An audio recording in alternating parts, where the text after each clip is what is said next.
வெளிநாட்டு வாழ்க்கை. ஒரு ஆசாபாசத்தெல்லாம் திறந்து, சொந்த பந்தத்தெல்லாம் விட்டு, தாய் தந்தையெல்லாம் பிரிஞ்சு, நண்பர்கள்லாம் பிரிஞ்சு ரொம்ப தூரம் வந்து சம்பாதிக்கலான்னு வரும்.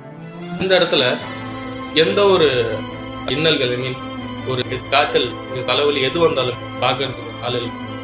ஆனா அதுல இருந்து ஒரு சந்தோஷம் என்னன்னா, வந்துட்டோம், இந்த கடனை அடைக்கணும், நம்ம ஒரு ரெஸ்பான்சிபிலிட்டி தலையில வச்சுக்கணும், அதை தீர்க்கணும், இதெல்லாம் நினைச்சு தங்களுடைய வாழ்க்கையை தியாகம் பண்ணிட்டு வெளிநாட்டுல வந்து ஒர்க் பண்றாங்க.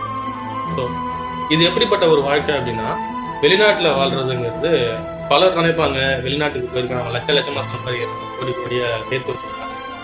சுத்தமா கிடையாது. அதாவது வெளிநாட்டுல வந்து பார்த்தாதான் தெரியும் அவங்களுடைய பலி வேதனைகள் என்ன.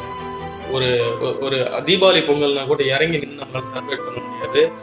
அங்க இருந்து சொல்றதை கேட்டுக்கிட்டு போன்லயே எல்லா சந்தோஷத்தையும் அனுபவிச்சுக்க முடியாது. ஒரு எமர்ஜென்சி